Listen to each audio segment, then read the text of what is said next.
You're listening to the Journey Podcast. How does menopause become a powerful catalyst for self-discovery? Stay tuned to find out more in today's episode. Hi, I'm Petra Brunbauer, and with decades of experience with sadness, pain, anxiety, and stress, I finally figured out how to leave all that behind. And this podcast shows you how to break free permanently so you can reclaim your sanity and find the self-esteem and energy to go after the life you desire. With real talk about mental health, holistic healing, and the tough journey of coming out the other end. This is the Journey Podcast. Welcome to today's episode. In this episode, we embark on a journey of self-discovery during the transformative phase of menopause. Our guest shares her personal experience of navigating this profound life transition, offering invaluable insights and wisdom that resonate with women of all ages. Through her story, we uncover the significance of embracing the changes that menopause brings and the potential for self-renewal and empowerment that lies within this natural process. Our guest's expertise in blending teas comes to the forefront as she discusses how herbal remedies can be a supportive and holistic way to ease the challenges of menopause. We explore the art of tea blending and its therapeutic benefits, providing a holistic approach to wellness during this life stage. We delve into the intersection of self-discovery, herbal healing, and embracing the transformative power of menopause, inviting listeners to embrace this chapter of life with grace and vitality. Candice Mason is the founder of Mother Cuppa, and yes, it's an intentional play on words. In her late teens, Candice was diagnosed with endometriosis, and her treatment resulted in Candice undergoing a medically induced menopause. As a result of that treatment, she found herself at just 40, entering early menopause. During this time, Candice began to explore how natural remedies could support her through this time. She found it amazing to learn about the different plants for specific health benefits, and she has turned more and more to herbs and plants to support her changing body and her well-being, having suffered with issues around sleep, energy, anxiety, endometriosis, and the initial stages of perimenopause. Candice now shares her amazing tea blends with ladies in a similar position. Let's meet Candice Mason.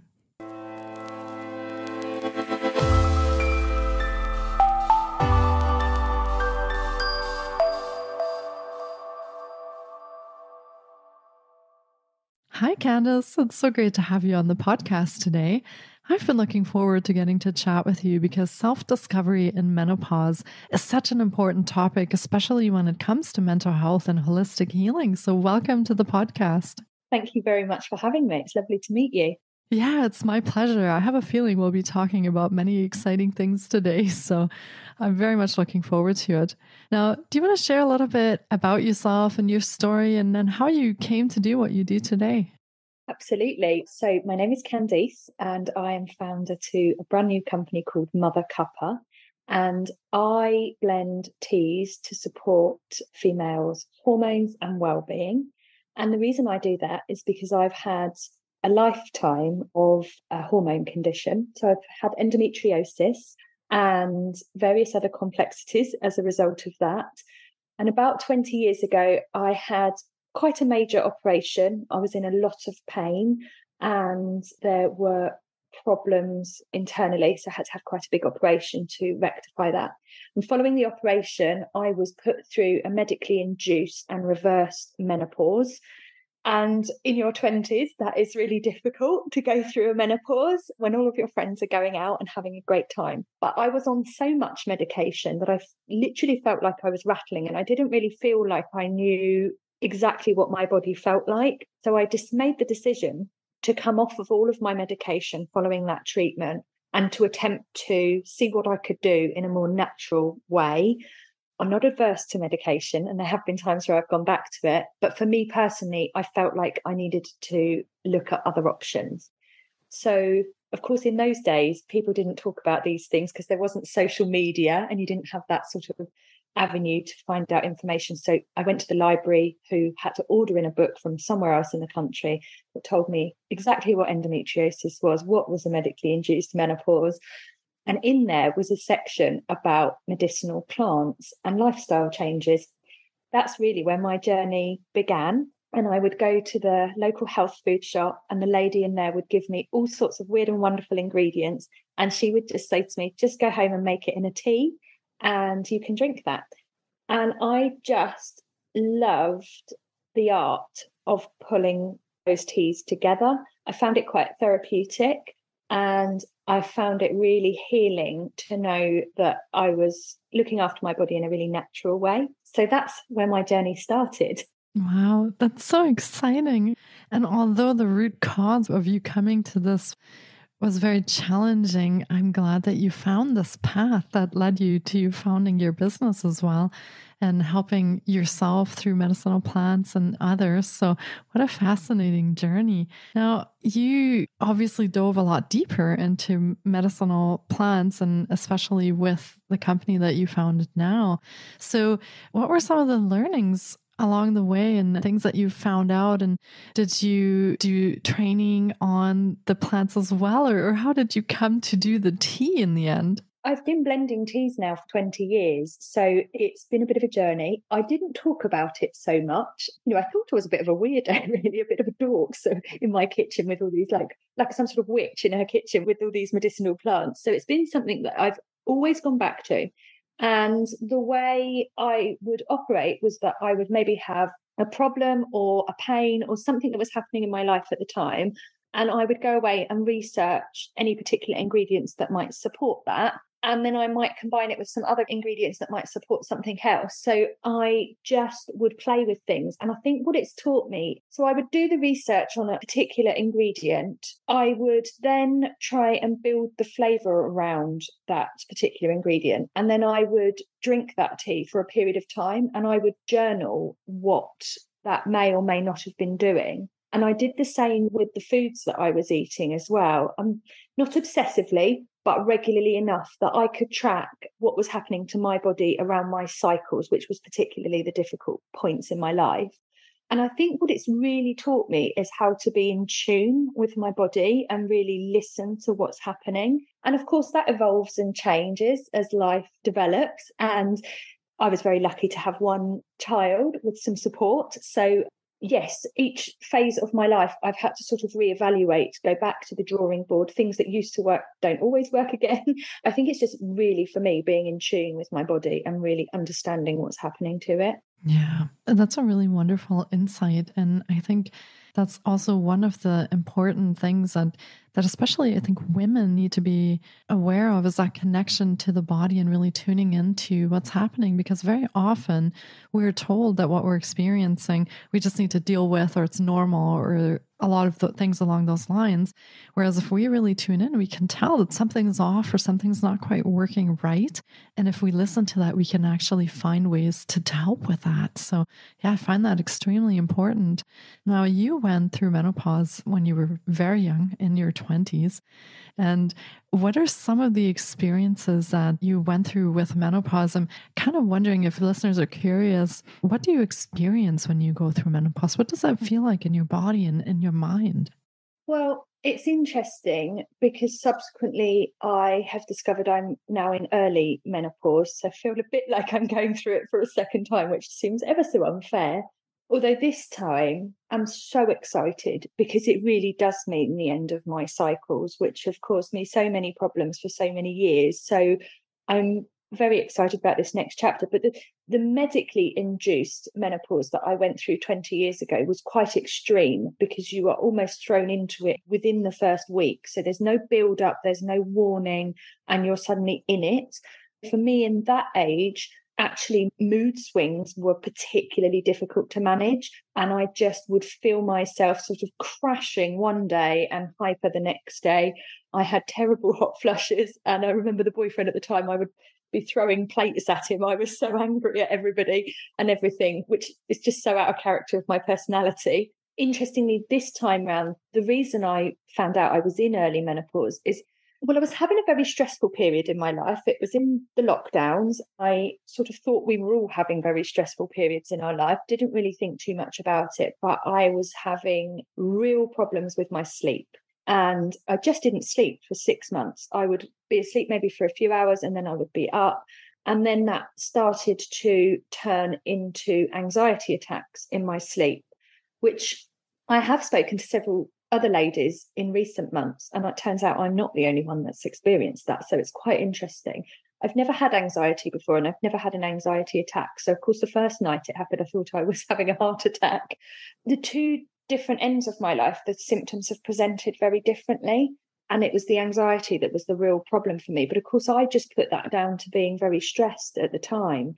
What I was doing was, after a few weeks of not being able to get back to sleep and just laying in bed staring at the ceiling, I decided the best option was just to get up and have a cup of tea, to calm myself down, try various different techniques to unwind myself and settle and hopefully get back to sleep. So what I started doing was blending at 3 o'clock in the morning. I found smells very soothing. I had lots of lovely hand sprays and candles and things like that. I found that really soothing. I found if I could do deep breathing, that would also be a very good technique. So, of course, when you're blending teas, it's quite an aromatic experience. It's quite a therapeutic experience. So I found that really helpful. And what I was actually blending, which is what is now part of my product range, is a relax tea. And I really wanted it to smell amazing and be warm, but I wanted it to also have a real purpose to helping me calm and unwind. It was one of those mornings where it just suddenly dawned on me that really I should be sharing these teas with other ladies. That's where the sort of seed got sown for Mother Cuppa, really. Yeah. Wow. I'm glad that you had that experience with the plants already that made you think of blending the tea.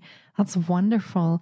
And I feel like menopause is one of those things that we think of 50, 55, eventually, we get into menopause, but it seems to be happening earlier and earlier for many women. And it's a bit of a surprise. And like you, there are symptoms that come up that we just think, oh, it's because I'm really stressed or because I have this or that going on in life. So is there something that we can sort of become aware of that we know when things are part of menopause? Or I'm not really sure. I heard that testing is quite difficult to really definitively say whether you're in menopause or not. So what are your experiences with that? Yeah, I mean, it never occurred to me that I was going into menopause. It didn't. And of course, now I can look back on it and almost think, oh, okay, that's been brewing for a few years. There were some other things that were going on. There were some changes in my cycle, which I hadn't really picked up on as it being that. I just assumed it was my usual routes of things going wrong. For me personally, the anxiety was the worst. Sleep deprivation really made it worse. My cycles became incredibly heavy and much longer. There would be bigger gaps between them. I think for each woman, it's very, very different. I certainly think educating yourself on what the possible signs and symptoms are can really help you to think about it.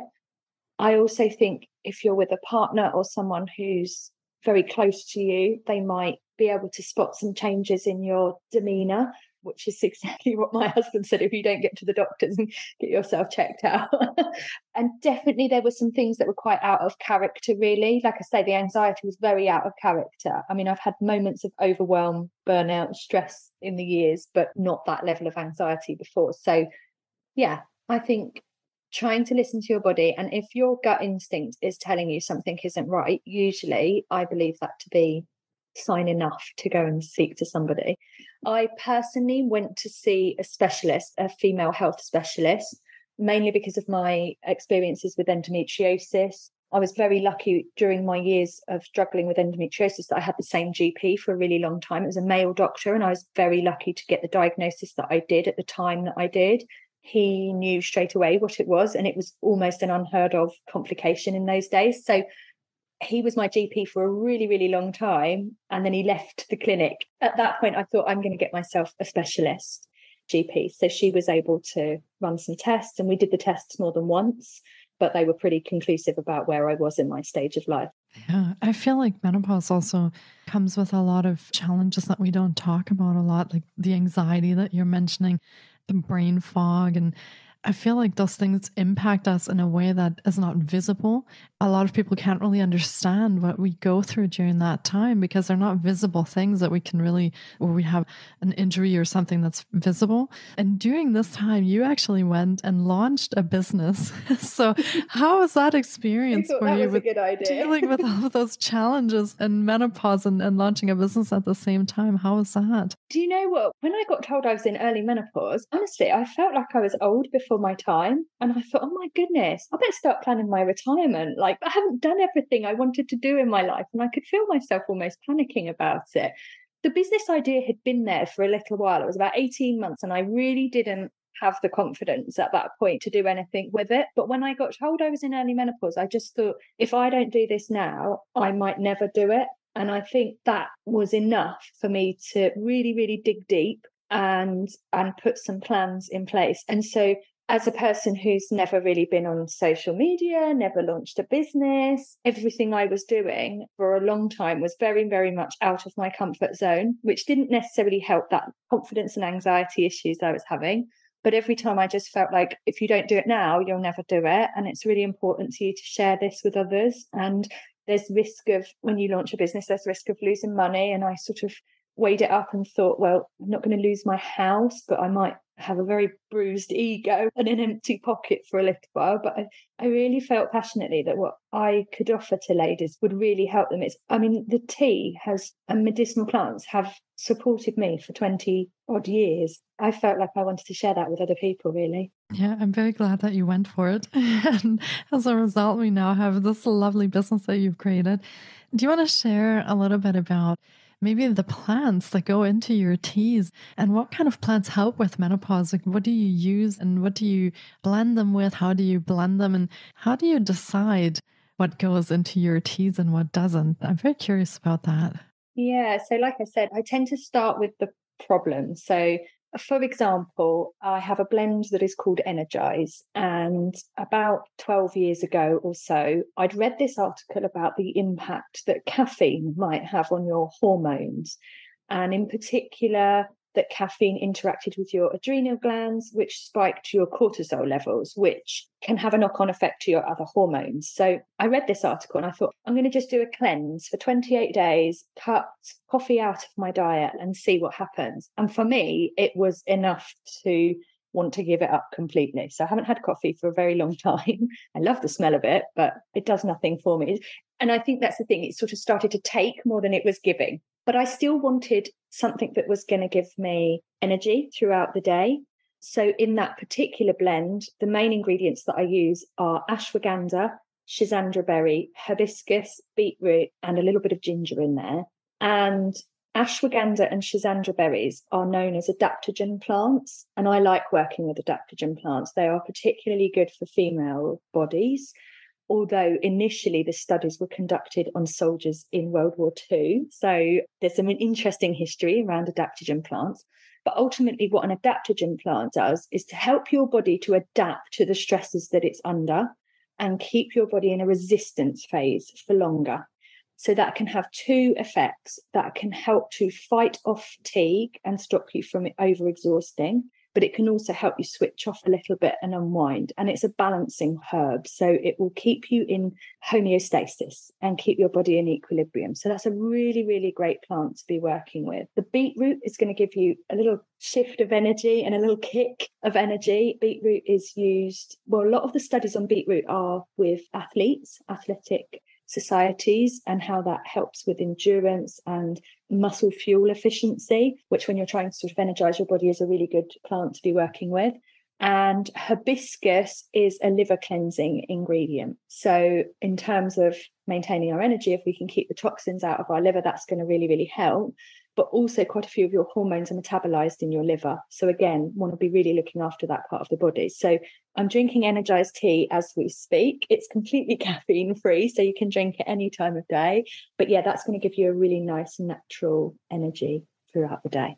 The other blend that I've launched is called Hydrate. Now, definitely my own experience throughout my life has been a lot about managing inflammation in my body. One of the ways that you can manage inflammation in your body is to increase your fluid intakes, because that's going to really help. If you are a person who has brain fog, which even when we're not perimenopause and we're approaching our cycle, we might describe it as brain fog. All that is really is an inflammation on your brain. Now, the general population are about 2% dehydrated at the best of times, and a 2% dehydration can lead to anywhere between 5 and 20% loss in cognitive ability. So again, another really important point of keeping your body hydrated. And if you are a lady that is experiencing night sweats or hot flushes, you're already losing fluids because of that. You might already be semi-dehydrated anyway. And actually what happens is your body then can't regulate its temperature. So you end up flushing even more. Actually, it can be really counterproductive. So you really want to be upping your fluid intake. So the Hydrate blend for me was an addition to my fluid intake each day, was to try and keep on top of adding more fluids to my body. Don't always want to have water. And sometimes I want a nice hot drink. That's a really important blend to me and my body. And it's one that I'll drink after the gym and with my lunch. And when I'm doing events like this and I'm talking a lot, I'll have a cup of Hydrate afterwards. So yeah, that's a beautiful blend. And then obviously the Relax blend, which I explained to you about earlier. So yeah. I did not know that you could put beetroots in tea. So that is fascinating. Well, my Relax blend has quinoa in it. Oh, wow. Quinoa is a nourishment of the nervous system ingredient. Yeah. That mixed with some natural anxiolytics and sedatives really should help bring about a sense of calm feeling on the body. I use all sorts of things in my tea to help my body. That is fascinating. What is the Relax blend and what's in it? Let's talk a little bit about that. The main ingredients in the Relax blend is lavender, oat flowering tops and quinoa. So lavender is an anxiolytic plant, natural anxiety relieving plant.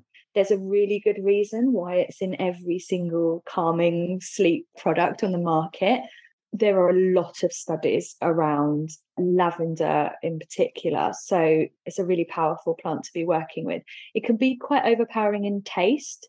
So I have to be really careful with some of the ingredients that I'm working with and try and really, you don't want an overpowering taste. You want them to blend and be really beautiful in taste. The oat flowering tops are natural sedatives, and the quinoa, as I said, is a nourishment of the nervous system. There are a few other sort of flavouring ingredients that I've put in there. And really that blend, well, everybody describes it so differently. Some people say to me, oh, it smells like a Christmas in a cup, or caramel or biscotti, or it's got this lovely sweet, warm aroma about it. So when I make it, I imagine people sat down in their nice jammies or comfy space somewhere in the afternoon when they're really stressed and just holding that mug really warm in their hands and smelling the aroma before they're drinking the tea. So I get a lot of feedback on that particular blend. I can just imagine it as you're talking about it. I really want to try some.